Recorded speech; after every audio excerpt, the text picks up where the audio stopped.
That's a really good win for us, especially coming off a Saturday. And I felt good about our preparation. I didn't know how the game was going to go, obviously, but I felt good about our opportunity because of the way these guys responded on Sunday.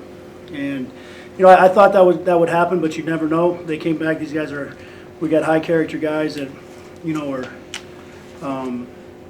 learning a new coaching staff and should be having a blast to be able to compete and be on a team like this. It doesn't happen all the time. The radio guys just told me it's only the 13th time in 102 years they've won 20 games.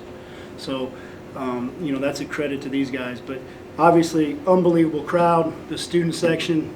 If that's their last game that they get to see this year, I mean, that's pretty good, And they've been great all year. So a huge thank you to them for a great season. Hopefully they can find a TV with CBS Sports on their spring break destination and watch us play Toledo. But they've been unbelievable, really good win, and excited about what this team can do here down the stretch, bouncing back after a poor performance, which was my fault on Saturday.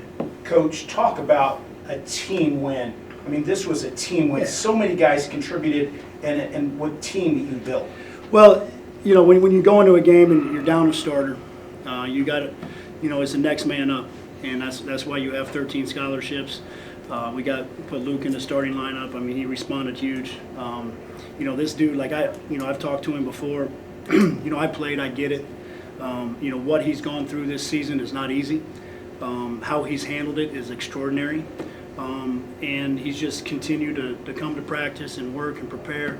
And that's why he performed the way he did tonight. That's why he's gotten, his performance, his play has elevated, probably the last month to 6 weeks. That's why we've won 7 of 8 or whatever it is. And he obviously he impacts winning at a high level. He's just got a different role. And instead of going in the corner and pouting, he's responding like a competitor and helped his team win and was huge tonight.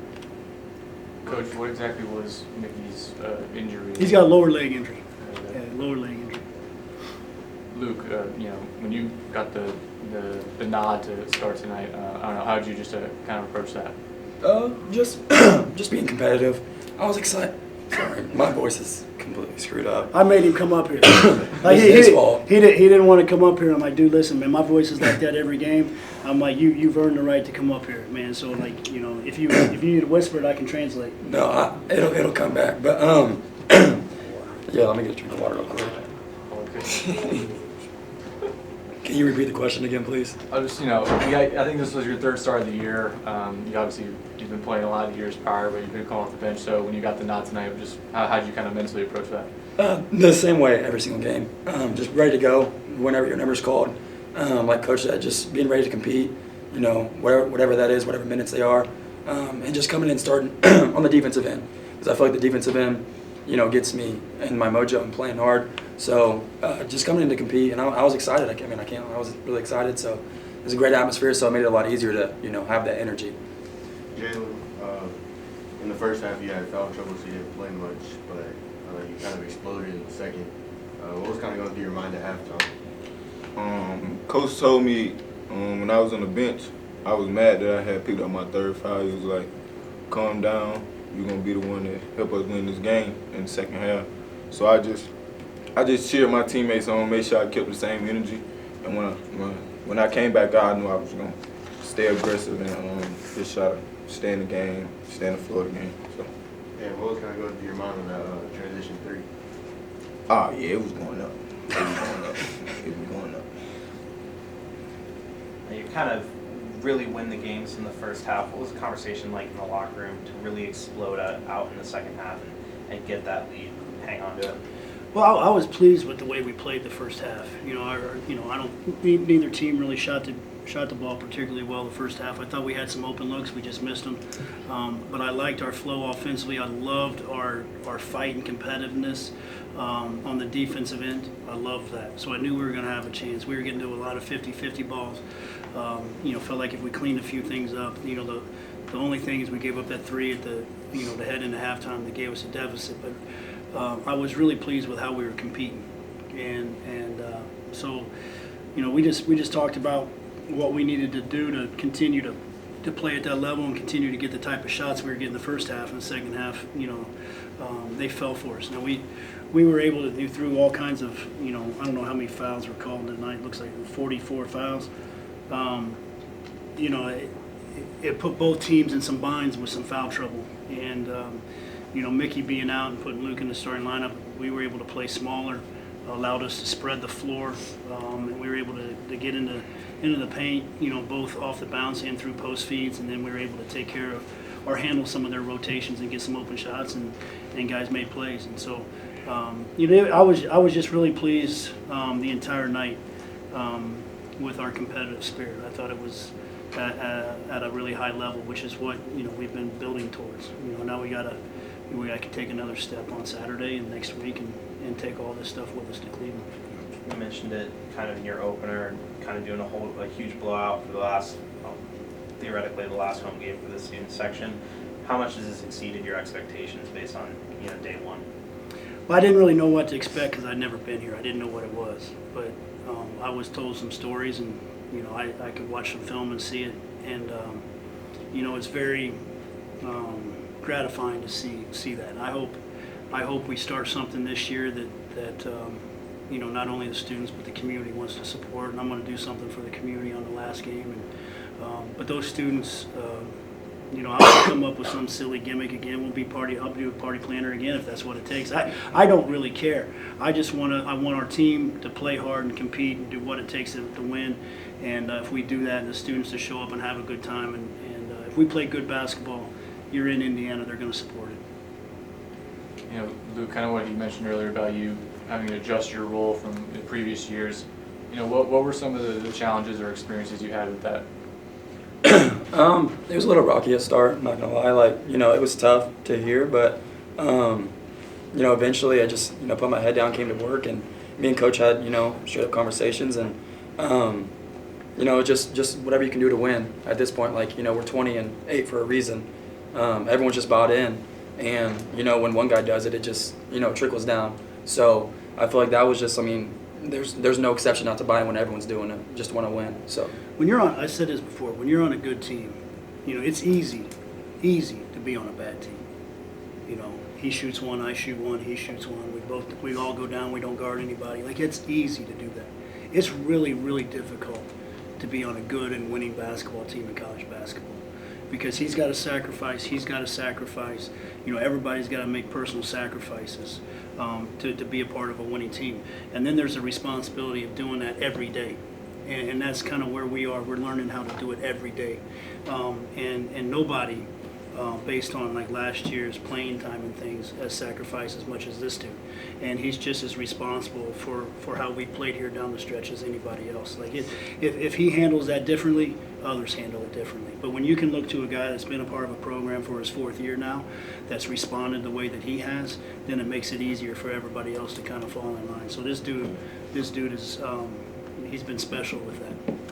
Coach, talk about the women's game coming up. The coach was on the floor trying to get the fans out. I'm not asking you to buy beer, but what's your message to the fans to get out here and support them the rest of the season? They're chasing a championship like we are. They've earned it too.